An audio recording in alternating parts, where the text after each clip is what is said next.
Matt Chapman was the Giants' best and most important player in 2024 and one of the most underrated players in baseball, one of the best players in baseball. And his extension could be a stepping stone, finally, to some success for the Giants.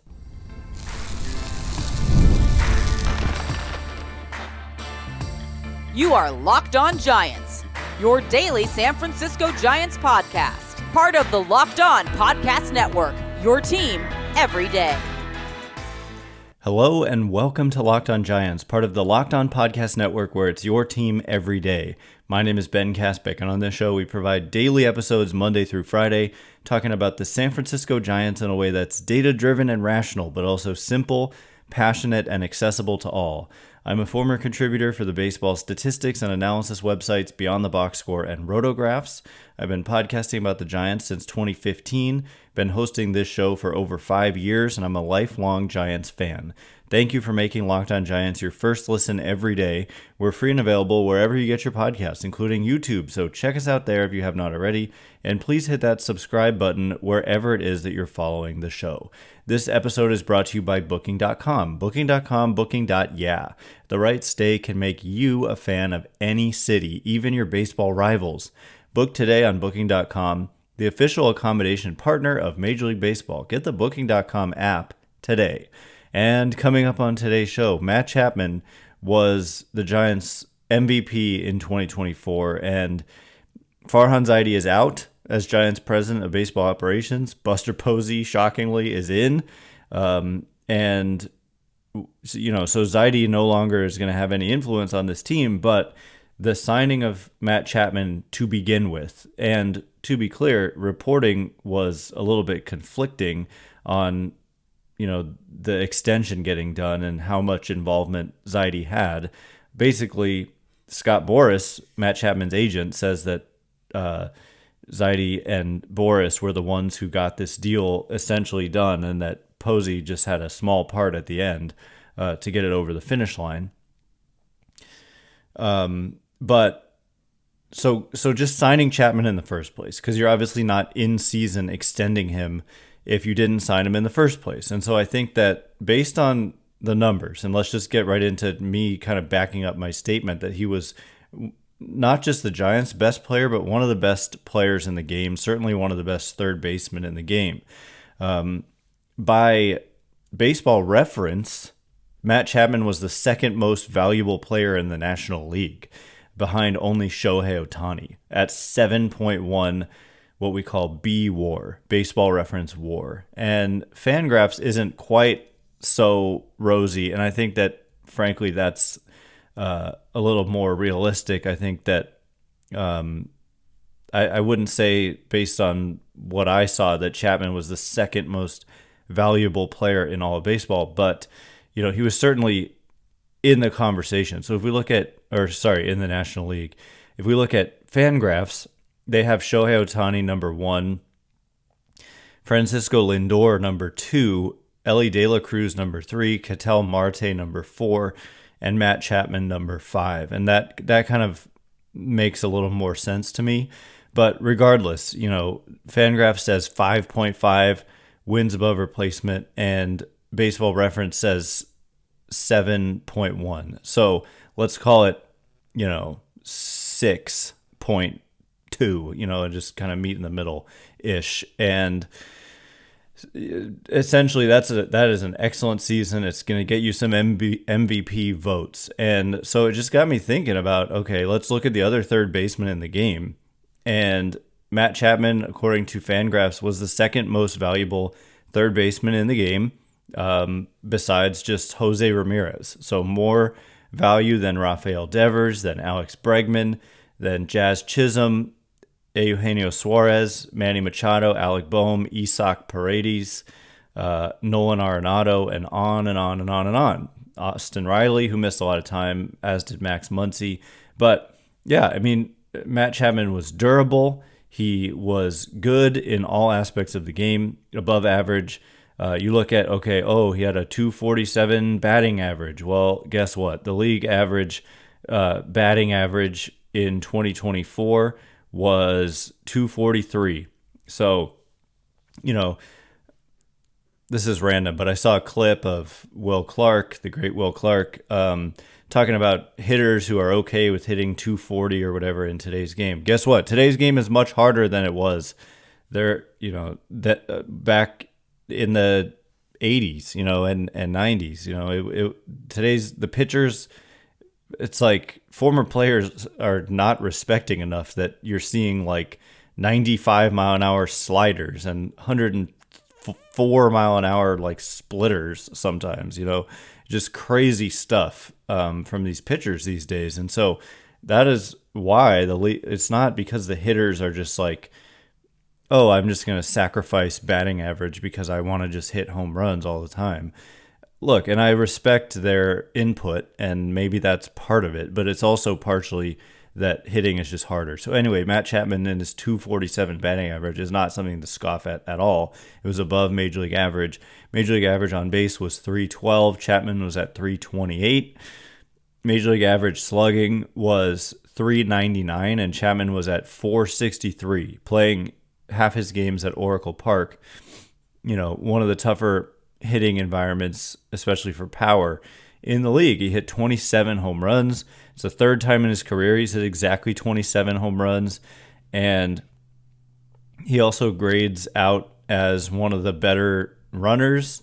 He was 84th percentile in terms of his sprint speed this season. And that's kind of, I don't want to say incredible given his age. He's 31 years old, but normally you don't see 31-year-olds who are that fast, especially a guy who's not really known. Like, you don't really think of speed if you're a baseball fan and you're aware of Matt Chapman, obviously, but he's consistently been one of the faster runners in the game. And by outs above average, he was 96th percentile. His arm strength, 73rd percentile. And a new metric this year, bat speed, 97th percentile. StatCast unveiled this metric this year.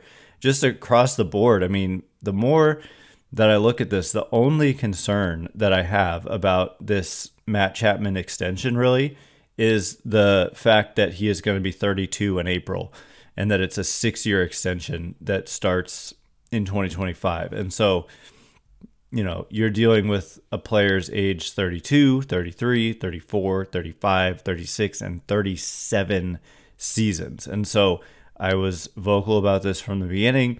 In my opinion, it's likely to be not so pretty in the first half of this contract, but did I say first half? I'm sick, by the way, and so I apologize if for the fact that this episode is coming out late, and if my voice is a little quieter than normal, whatever. And if I don't make any sense at times, the first half I think will be good, and the second half I worry more about. But at the same time, the Giants can't afford to worry about the second half of a contract right now. It's not like they're loaded up with a bunch of bad contracts. That was the situation Farhan Zaidi inherited.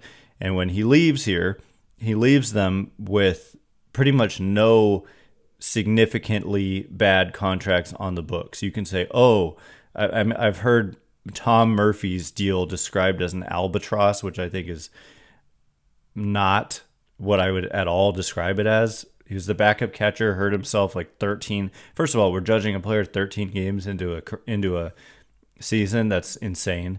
And second, literally 13 games. Secondly, it's a $4 million contract for next year. This is chump change to a major league team. Chapman's earning over $25 million a year when you account for the signing bonus. So anyway, I want to, coming up next, compare his contract to some other contracts for third basemen, big name guys like Machado and Arenado throughout the league. I think that's important to look at kind of the precedent for a premier third baseman. And then also, what were the other options? Let's say they didn't extend Matt Chapman, or say they hadn't signed him in the first place. And then, what would they be looking at in 2025 and beyond? So we'll get into all of that in just a minute. And before we do, today's episode of Locked On Giants is brought to you in part by Booking.com. Booking.com, Booking.yeah. Explore those U.S. cities you always secretly wanted to learn more about. With hotels, bed and breakfast, vacation rentals, resorts, and so much more on Booking.com, you might just find your perfect stay even in your baseball rival's city during the postseason. Now, you'll probably be hearing this afterwards, but starting very shortly here, the Dodgers and Padres are going at it, and those are two of the Giants' rivals, and that is just an electric atmosphere there in San Diego. And so if you can manage that, Booking.com, finding the perfect stay in, say, San Diego to watch some postseason baseball, hopefully watch the Dodgers lose some games, would be awesome. No matter what team you're rooting for this postseason, Booking.com can make you a fan of any U.S. city, especially one as great as San Diego. From hotels that look over stadiums to family-friendly resorts to cute bed and breakfasts, Booking.com has so many choices across the U.S. The right stay can make you a fan of any U.S. city, even your baseball rivals. Booking.com, booking.yeah.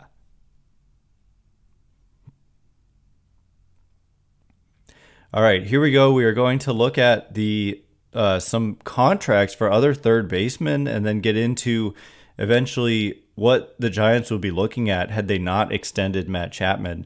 What would their options have been had they not got this done? Why was there urgency to get this done, and why is it a big deal that they did?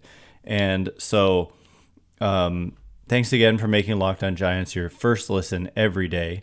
And so I want to get into just looking around the league. Like I said, other third basemen, there are some, the top three were Jose Ramirez, Matt Chapman, and Rafael Devers this season. And Jose Ramirez is 32 already, and he signed what I would describe as a pretty team-friendly 7-year, $141 million extension with the Guardians prior to reaching free agency. So that looks like, Matt Chapman's deal, just to be clear, is a 6-year, $151 million extension that starts in his age 32 season. So he'll be 30. We call it his age 32 season based on what age he'll be. I think it's on July 1st. And so the fact that he'll be 32 before July 1st means it's his age 32 season. So Ramirez just had his age. He just turned 32. So Ramirez is going into his age 32 season. And so what he's getting starting in his age 32 season is significantly more team friendly, I would say, than what the Giants are getting here in Chapman, in that it's only 4 years, and the total, trying to do some quick math here, 48 million plus 21 is 69 million plus 19, 88 million. 4 years, 88 million essentially for the same ages. And so that's obviously better for the team. And Ramirez is a better player too. As good as Chapman is, Jose Ramirez is just unbelievable. And so, yeah, there's that. But then let's look at Rafael Devers. So that's kind of an exception where Ramirez just really wanted to stay in Cleveland and signed a team-friendly extension. So Devers is a little bit of a different case in that he was going to be a super young free agent, but the Red Sox locked him up to a long-term extension before he reached free agency. And I don't know why my phone keeps going off. I have it on silent, and it is still going off. So I apologize for that. I don't know what to do about that because I have it silenced, and yet it is still going off. I'm going to turn it off. So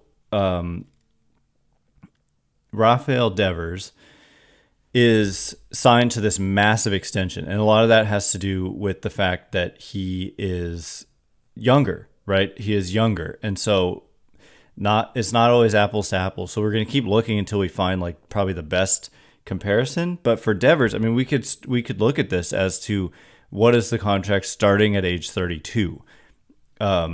But also the Red Sox are paying for the fact that they're getting those earlier seasons as well. But anyway, it was a 10-year, $313.5 million contract that actually started in 2024.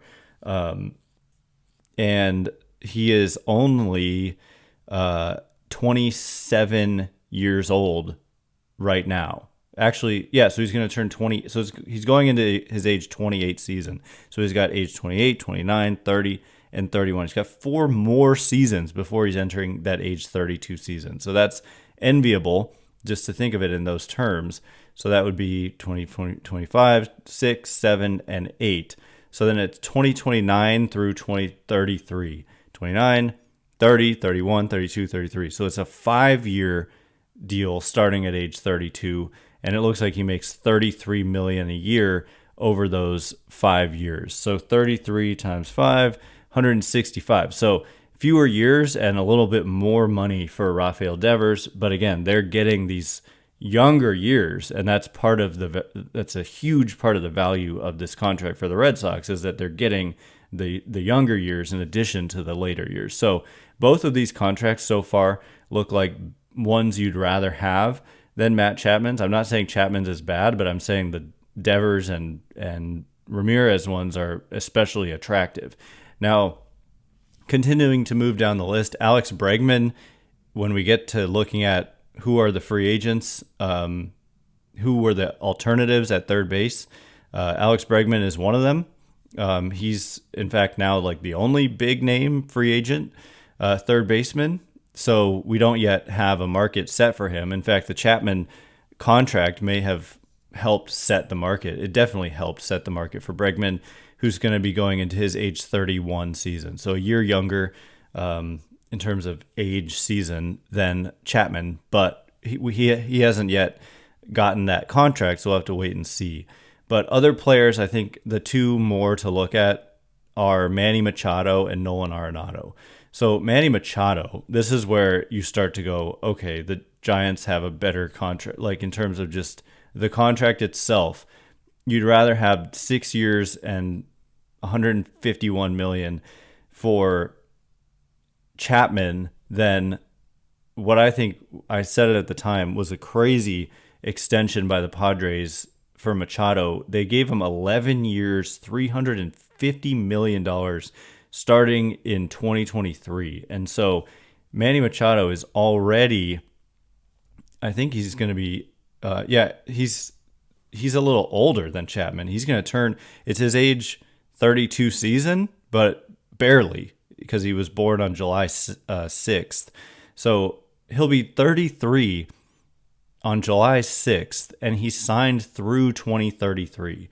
So he'll be 33 in 2025, 34 in 2026, 35 in 2027, 36 in 2028, 37 in 2029, 38 in 2030, 39 in 2031, 40 in 2032, and 41 in 2033. So this deal takes him through his age 41 season. And this is where it's like, whoa, the Padres are going to live to not feel so good about, that contract for maybe the last 6 years of it. And he's already showing some signs of decline, is Machado. I'm not saying he's not a great player, but if you look at the defense, it's starting to show some signs of decline. And then for Nolan Arenado, lastly, he is signed. He's still on that deal he signed with the Rockies prior to the 2019 season. So it takes him through 2027, and it was a 9-year, $275 million contract. And at the time, he was better than Chapman, but at this point, he's not as good as Chapman, I would argue.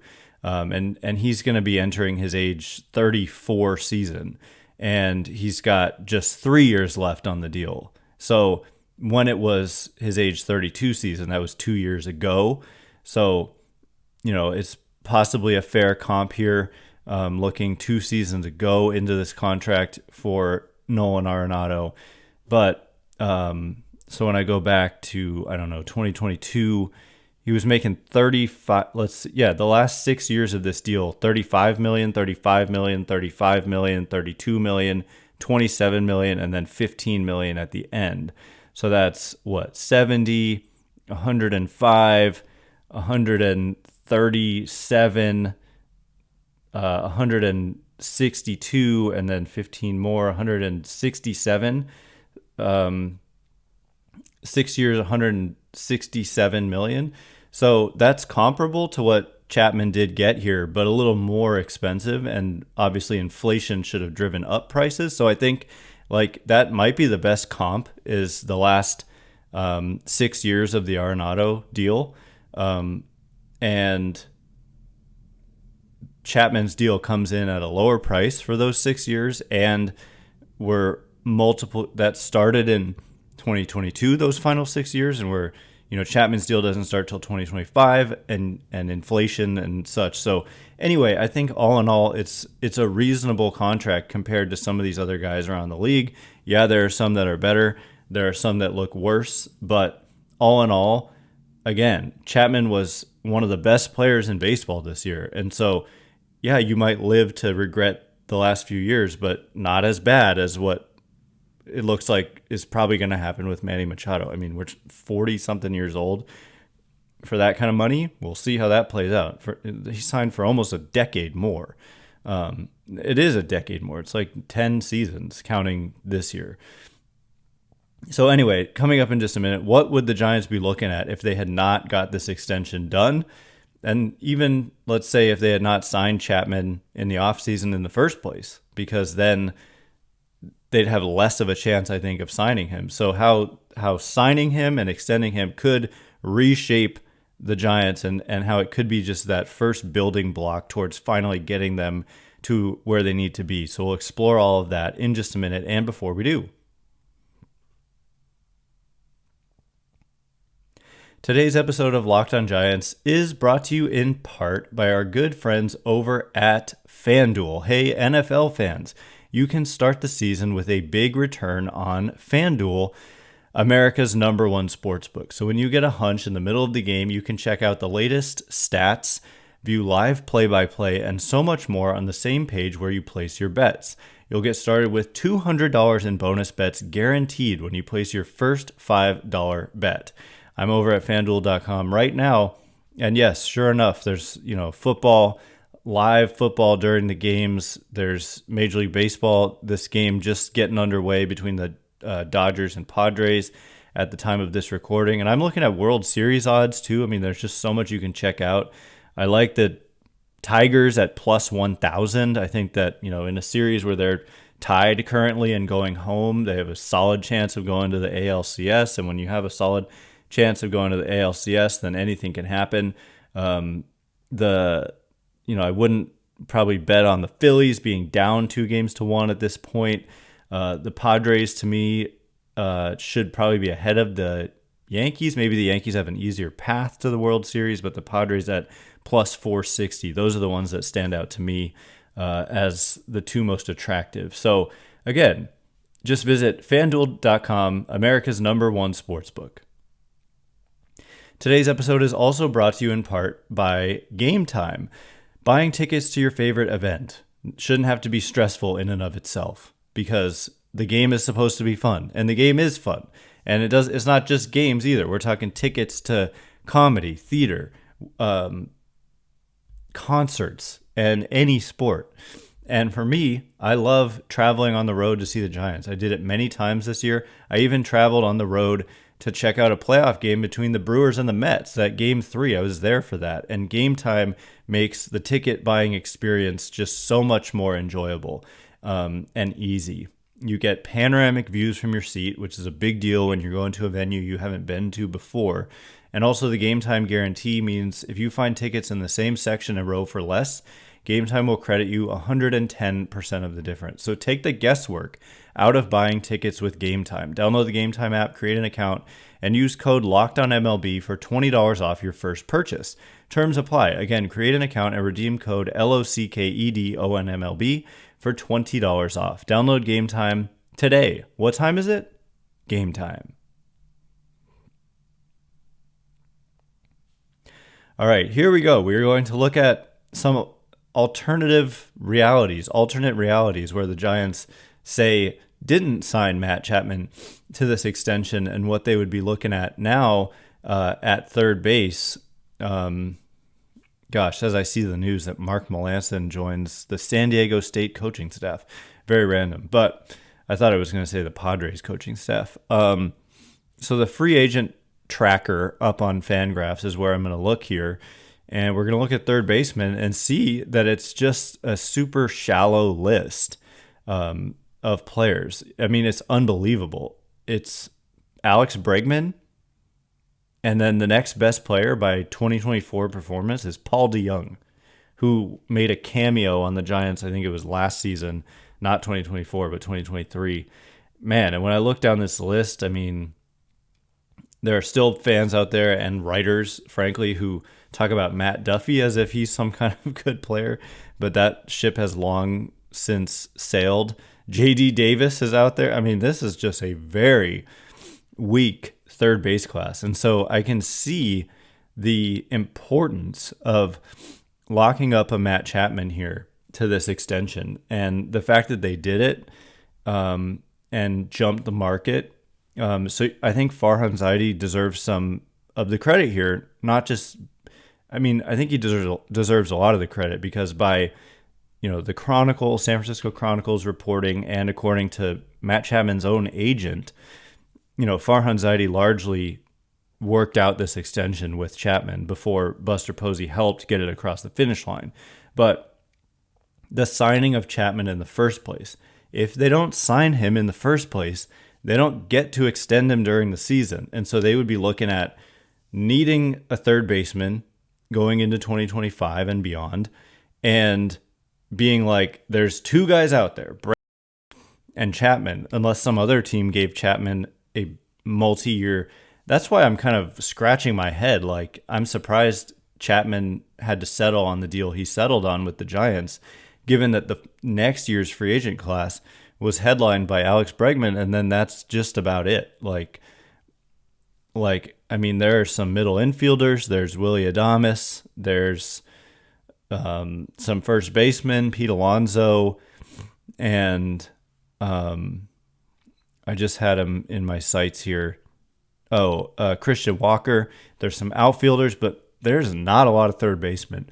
And so when I look too at the Giants farm system, you look at a Casey Schmidt, and I think his best position is third base. Given the arm, it's kind of a waste at second base, which is now kind of where he profiles. And it is worth noting that Schmidt did have a strong finish to 2024 and ended up as an above average hitter by weighted runs created plus.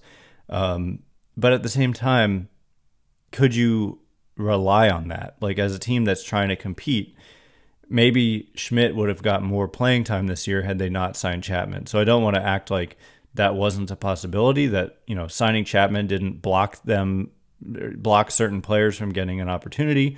They also have Wilmer Flores coming back, most likely on this player option, which, again, let's not freak out like this is some kind of albatross. It's a $3.5 million player option. It's chump change to these teams.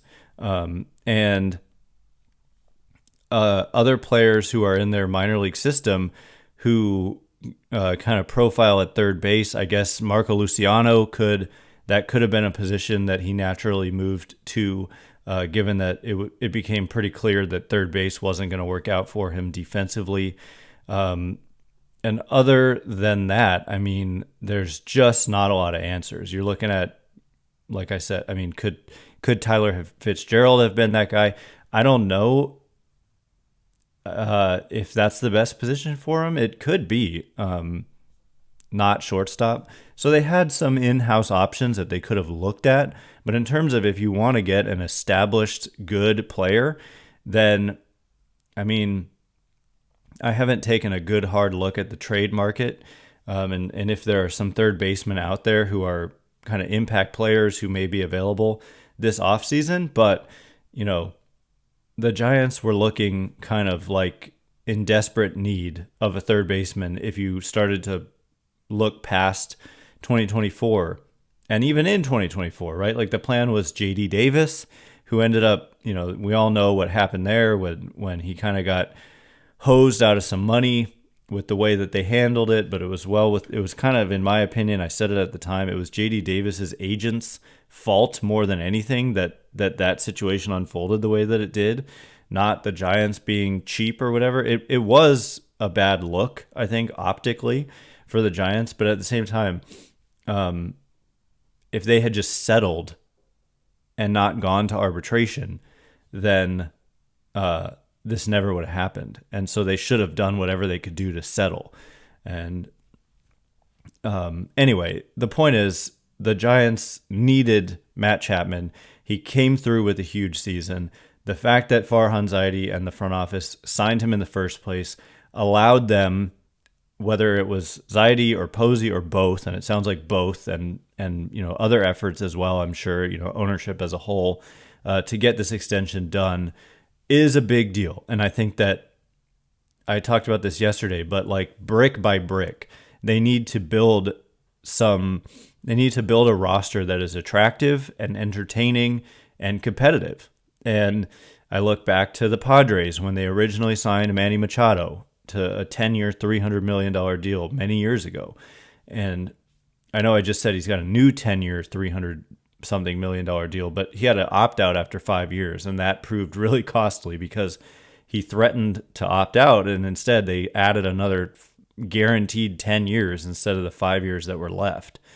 So 5 extra years, essentially. But, going out and putting these players in place before your team is good can help lure other players. Matt Chapman said he already had heard from other players around the league that they wanted to now come play with him. And so we don't know exactly how that will manifest. I think with Buster Posey in charge, that kind of thing has more of an impact because Chapman can be like, look, this player wants to play for us. And I think Buster Posey would be more inclined to see the significance of that and kind of maybe act on it, even if it's not exactly even if it's a little bit of an overpay or whatever the case may be. I think that, Chapman was so good. He's so well liked in the game, so well respected in the game. Yes, it takes him into his mid-30s, age 37, and that is an issue down the road. But in the near term, I think that this extension was necessary and not a huge overpay, maybe a little bit, but worth it, and hopefully a building block for getting the Giants back to where they want to be. So anyway, that is all the time we have for today. Thanks again for making Locked On Giants your first listen every day.